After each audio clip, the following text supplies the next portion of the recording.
अस्सलाम वालेकुम फ्रेंड्स, कैसे हम सब लोग। उम्मीद करती हूँ आप सब लोग ठीक होंगे। और बहुत बहुत सॉरी जो बहुत दिनों के बाद में मैं ब्लॉग शूट किए और बता रही हूँ। ये है चांद रात वाले दिन से एक दिन पहले का ब्लॉग है। मेरे भाई के बच्ची का बर्थडे था, तो बर्थडे सेलिब्रेट कर रहे थे। छोटे भाई के बच्ची का बर्थडे था और ये देखिए 2 केक लेकर आए थे। दोनों क्योंकि बहन का बर्थडे था तो भाई को भी केक कट करना था, तो मेरा भाई दोनों के लिए लेकर आया था। और सब लोग की कैसी गुजरी, रमज़ान कैसा गुजरा वो ज़रूर बताइएगा। और मेरी तरफ से आप सब लोग को ईद मुबारक। जो हिंदू मुस्लिम सिख ईसाई जो भी मेरे भाई बहन ब्लॉग देख रहे हैं छोटे बड़े, उन सबको मेरी तरफ से ईद मुबारक। और आप लोग जो मुसलमान मेरे भाई बहन हैं जो ब्लॉग्स देखते हैं, वो लोग का रमज़ान कैसे गुजरा कमेंट में ज़रूर बताइएगा। और रोज़े अल्हम्दुलिल्लाह सबके हुए होंगे और मेरे भी अल्हम्दुलिल्लाह अच्छे से रमज़ान गुजर गया है। अब देखते हैं आगे ज़िंदगी कैसी होने वाली है। रमज़ान का महीना तो यूँ आ गया और यूँ में चला गया, पता ही नहीं चला कब आया और कब चला गया। और फ्रेंड्स, इसके बाद में मार्केट भी जाना था। मैंने है ना चांद रात वाले दिन, चांद रात से एक दिन पहले का था शायद ये, क्योंकि बहुत दिन हो गए थे ना वीडियो शूट नहीं कर पा रही थी रमज़ान में कामों की वजह से। और मैंने हरीस भी बनाई थी और हरीस की रेसिपी आप लोग के साथ शेयर करूँगी। डिटेल्स में नहीं है, मतलब शॉर्ट्स है। आप लोग मेरे चैनल पर ऑलरेडी हरीस की रेसिपी अपलोड की हूँ मैं। वो चिकन की हरीस थी और मैंने यहाँ पर आज मटन हरीस बनाई थी। तो देखते हैं आगे क्या है रेसिपी। और यहाँ पर देखिए केक कटिंग का काम तो हो रहा ही नहीं। बच्चों के खाने से ज़्यादा वो केक को है ना कट करने का एक्साइटमेंट होता है। ये देखिए मेरे दोनों भाई के 3 बच्चे हैं ना, वो बहुत ज़्यादा शरारती है। तो देखिए केक किस तरह से ऐसे कर दे रहे हैं। बस कटिंग करने की ख्वाहिश होती है। ये जो ब्लैक टी शर्ट वाला है मेरे बड़े भाई का बच्चा है। और यहाँ पर हरीस की प्रिपरेशन हो रही है। मैंने गोश्त को दही, हरी मिर्ची, प्याज, मसाला सब लगाकर इसको है ना चूल्हे पर चढ़ा दी थी।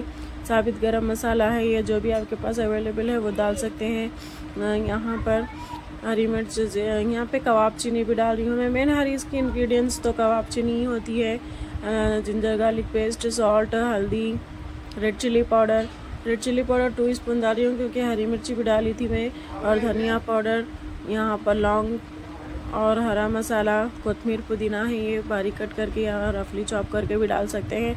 ये देखिए हाथ से अच्छे से मिक्स करके 1 आवर के बाद में मैंने कुकर में रख दिया था। ये देखिए 1 घंटे के लिए रख दी थी। और साइड में है ना कुकर में मैं दूसरे कुकर में जो होता है यहाँ पे काजू बादाम फ्राई कर रही हूँ मैं। और ब्रोकन व्हीट आते हैं ना, मतलब मोटा रवा, उसको भी मैंने गला कर रख लिया था। उसमें है ना एक मुट्ठी क्या बोलते हैं दालें, सब दालें और चावल मिलाई थी मैं, बासमती राइस। यहाँ पर प्याज भी फ्राई कर रही हूँ मैं। जो मैंने रवा गला कर रखा था ना उसको भी ग्राइंड कर लेते हैं। थोड़ा रफली ग्राइंड करना होता है क्योंकि मेरे पास घोटनी नहीं थी, मतलब बड़ा वाला घोटनी नहीं थी, तो मैं ग्राइंड कर रही हूँ। यहाँ पर गोश्त भी अच्छे से गल गया था, तो हम इसको ग्राइंड नहीं करेंगे, इसको मैश करेंगे। खाली जो दाल घोटने वाला होता है ना, घोटनी, उससे घोटेंगे हम गोश्त को। ये देखिए अच्छा रेशे हो गया था गोश्त भी। और जो रवा हमने पीस के रखा था ना, उस रवे में हमने गोश्त को मिक्स कर लिया और अच्छे से पकाना होता है इसको। पकने के टाइम एक बात का ख्याल रखिए कि ये नीचे से पकड़े ना, तो ध्यान रखिए, इसको हिलाते रहिए। और इसमें मैंने हरा मसाला डाल दिया, कुछ गरम मसाला डाल दिया और ऑयल डाल दी मैं इसमें। और घी भी डाली थी, गुलाब की पत्तियाँ भी डाल दी मैंने इसमें। और थोड़ा सा कबाब चीनी और एक्स्ट्रा डाल रही हूँ मैं, क्योंकि हरीस की इंग्रेडिएंट्स तो कबाब चीनी से खुशबू आती है, उसमें अच्छा भी लगता है। और आपके पास पोटली मसाला हो तो पोटली मसाला भी डाल सकते हैं। मेरे पास पोटली मसाला नहीं था और मेरे को उसका फ्लेवर नहीं पसंद आता पोटली मसाले का। ये घी भी डाल दी थी मैंने ऊपर से। इसको अच्छे से मिक्स करना होता है। ये देखिए थोड़ा सा पतली है, ये पकने के बाद में थिक हो जाएगी। थोड़ा क्वांटिटी देख कर आप पतली या गाढ़ी कर सकते हैं। ठंडी होने के बाद में, पकने के बाद में और ज़्यादा थिक हो जाती है। हरीस को थोड़ा लूज़ ही अच्छी लगती है। और यहाँ पर देखिए हरीस रेडी हो गई है। ये दिखने में इससे पतले लग रही है, मतलब बहुत थिक हो गई थी इफ्तार के टाइम तक। और यहाँ पर हमारी हरीस बनकर रेडी है। आप लोग भी इस तरह से एक बार ट्राई कीजिए, झटपट है, क्योंकि हरीस बनाने का तो बहुत ज़्यादा कंथा लगता है, बहुत ज़्यादा मेहनत लगती है, बहुत ज़्यादा टाइम वेस्ट होता है। ये बहुत ज़्यादा झटपट बनने वाली मैंने हरीस आपको बताया है। बस रवा ही सुबह में भिगा कर रखा था, रवे के अंदर मैंने सब दालें और चावल डाल के भिगा दी। और यहाँ पर दुबई से पार्सल आया था मेरी बेटी के लिए, उल्टा फिरा के निकालेगा मेरे लिए, तो वही ओपन कर रही है मेरी बेटी, क्योंकि हमारे आपके पापा ने कहा था कि रमज़ान के लिए वहाँ से कपड़े और चप्पल भेजेंगे, तो मैंने कपड़ों के लिए तो मना कर दिया, क्योंकि वहाँ पे इतना कुछ खास कपड़े मिलते नहीं हैं और समझ नहीं आता जेंट्स को, तो मैंने मना कर दिया था। और यहाँ पर देखिए वहाँ के जूते चप्पल बहुत अच्छे होते हैं यहाँ के डे टू डे से। मेरे हस्बैंड ने ये सब के लिए चप्पल खरीद कर भेजे थे। मारिया ये चप्पल बच्चियों की है, अदनान के लिए पापा रहते हैं उनके फ्रेंड, तो उस हिसाब से उन्होंने भेज दिया था। तो ये अनबॉक्स वही देख रही हूँ भैया नहीं है फोन क्या भेजे हमारे के लिए, तो 3 सेट चप्पल के भेजे हैं हमारे अदनान के लिए, ये देखिए फर्स्ट जोड़ा का फर्स्ट सेट है जूती टाइप में, और ये वाली सैंडल है, ये रेड वाली मेरी सैंडल है। अरबा चप्पल तो बहुत प्यारी लग रही थी मेरे बेटे को, अरबा चप्पल तो मुझे बहुत अच्छी लगती है। ये देखिए थोड़ा सा बड़ी हो गई है अदनान को अरबा चप्पल, वो पैर में से निकल रही थी, फिर भी अदनान पहनना कहाँ छोड़ते हैं।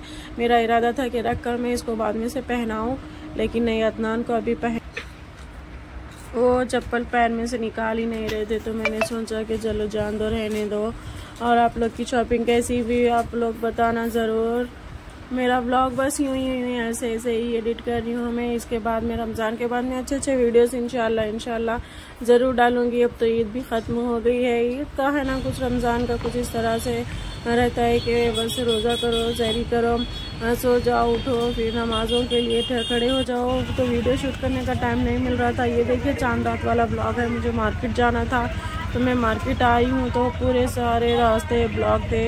ये देखिए कितनी रौनक है, ये मतलब तकरीबन रात के 12 साढ़े 12 हो रहे हैं, फिर भी इतनी ज़्यादा रश है। सेवइयाँ बिक रही थी, गोश्त की दुकानें भी 12:30 तक खुली हुई थी। ये देखिए झूमर कितना अच्छा लगाए हैं गोश्त की दुकान वालों ने, रियल फ्लावर्स के थे वो। और देखिए हरीस के भट्टियाँ कितनी अच्छी रौनक है। देखिए ना मुसलमान भाइयों बहनों के लिए कितना अच्छा अनमोल तोहफा है ये रमज़ान का महीना। और चांद रात वाला दिन तो बहुत ज़्यादा अच्छा लगता है। जब रमज़ान स्टार्ट होता है, जब जो फर्स्ट चांद रात होती है उस दिन भी इस तरह की रश होती है, और जो ईद की जो चांद रात होती है उस दिन भी इस तरह की रश होती है।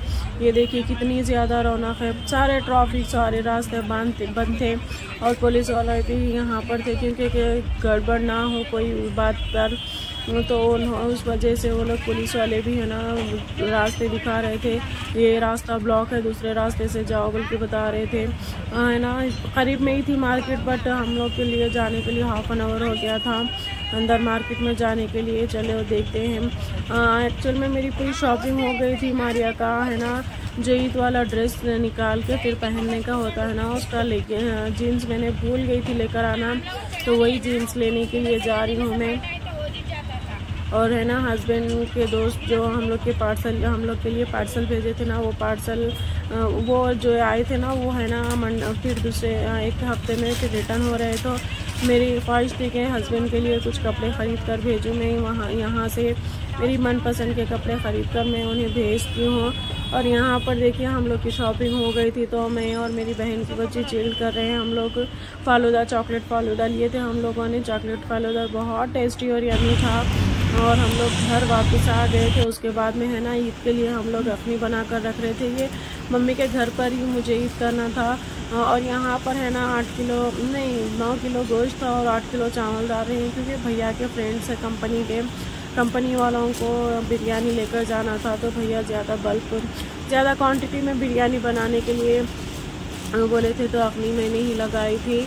और ईद वाले दिन तो कुछ शूट नहीं करी मैं, कुछ भी शूट नहीं करी, मतलब दूसरे फ़ोन में है मैं इंशाल्लाह उसमें से देख के डालूँगी। अभी तो चांद रात और चांद रात वाला ही ब्लॉग है, इसको देखिए आप, कमेंट कीजिए, लाइक करें, शेयर करें। मेरे ब्लॉग्स कैसे लग रहे कमेंट में ज़रूर बताइएगा। और बहुत दिनों के बाद मैं आई हूँ और फिर से कह रही हूँ एक बार फिर से आप सबको ईद मुबारक।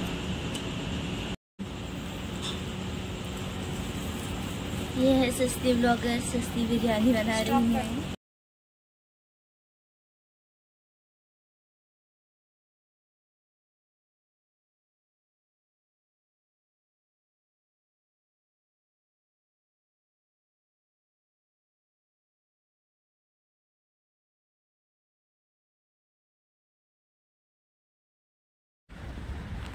मैं हूँ ही एक और रात के 3 बज रहे हैं। मैं अकेली तो ईद करना होता नहीं है, और वैसे भी है ना मेरे हस्बैंड के चचा का इंतकाल हो गया था, तो मैं ईद नहीं मना सकती थी क्योंकि सेवइयाँ भी नहीं खा सकती थी। और ये है ईद का दूसरा वाला दिन है।